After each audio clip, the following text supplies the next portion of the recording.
Assalamualaikum warahmatullahi wabarakatuh. Perkenalkan saya Ramadana dari kelas 12 IPA 1, nomor absen 25. Saya akan menganalisis permainan bulu tangkis. Pengertian permainan bulu tangkis. Bulu tangkis adalah suatu olahraga yang menggunakan alat yang berbentuk bulat dengan memiliki rongga-rongga di bagian pemukulnya dan memiliki gagang. Alat ini dikenal dengan nama raket dan dimainkan oleh dua orang atau dua pasangan yang saling berlawanan. Sejarah bulu tangkis.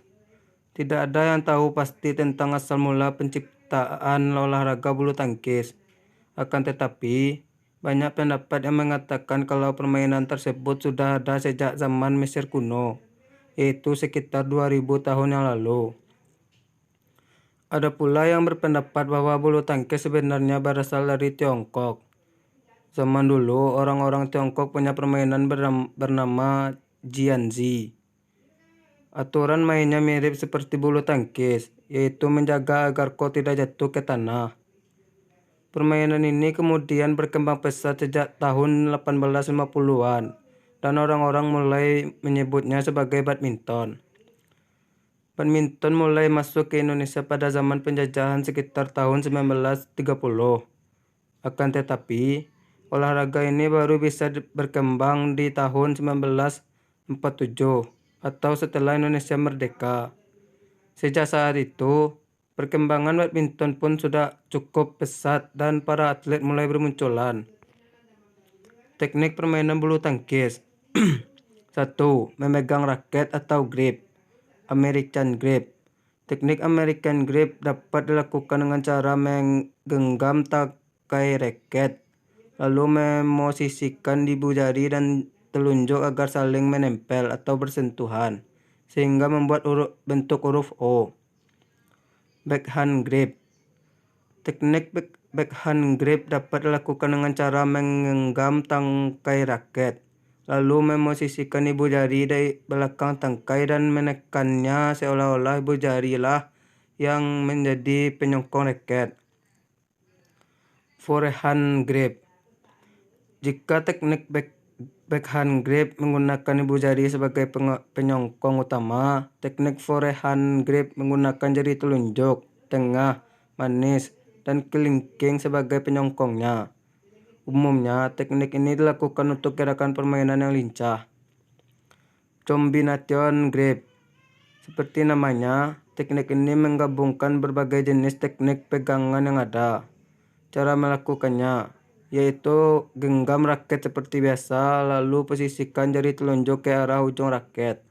Sementara itu, ibu jari menyongkong tangkai raket dan sisa jarinya diposisikan di bagian bawah tangkai. 2. Sikap atau posisi badan. Posisi menyerang. Untuk menerapkan posisi menyerang, gerakkan tubuhmu ke dalam garis-garis lapangan atau area serang dan lebarkan kuda kakimu.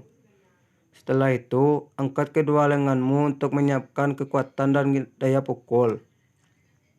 Posisi bertahan.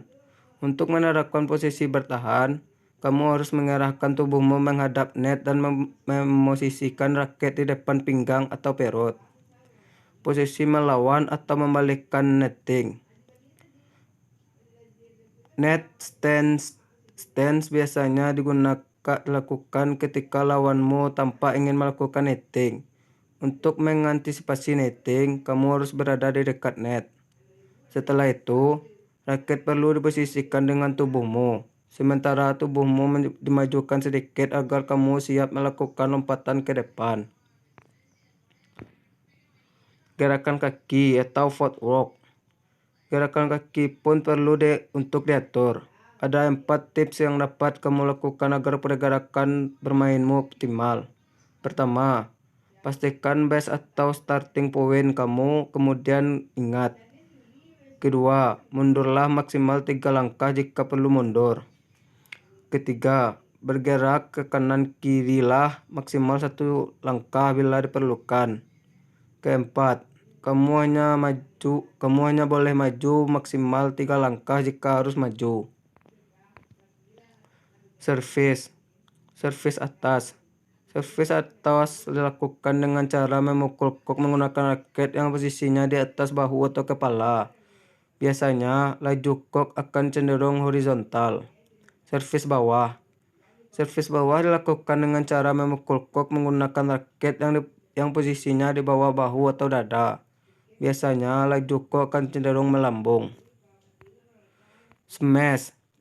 Forehand smash. Teknik forehand smash adalah pukulan kok kuat yang dilakukan di atas kepala.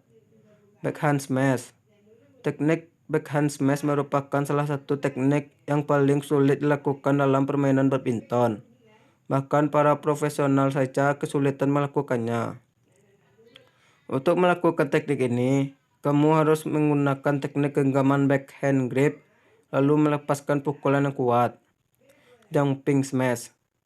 Sebenarnya teknik ini merupakan teknik forehand smash yang dilakukan dengan lompatan saja. Cara memukulnya masih sama dengan teknik forehand smash. Drop shot.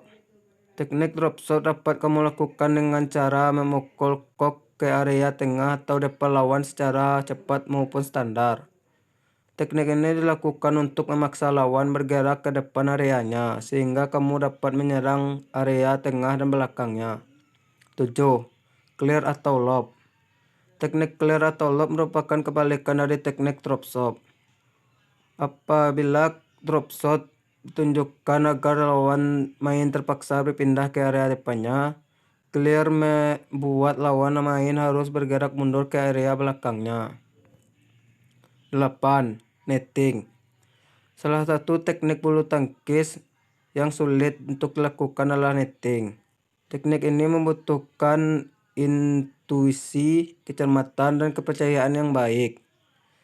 Sementara kekuatan yang dibutuhkan hanya kecil.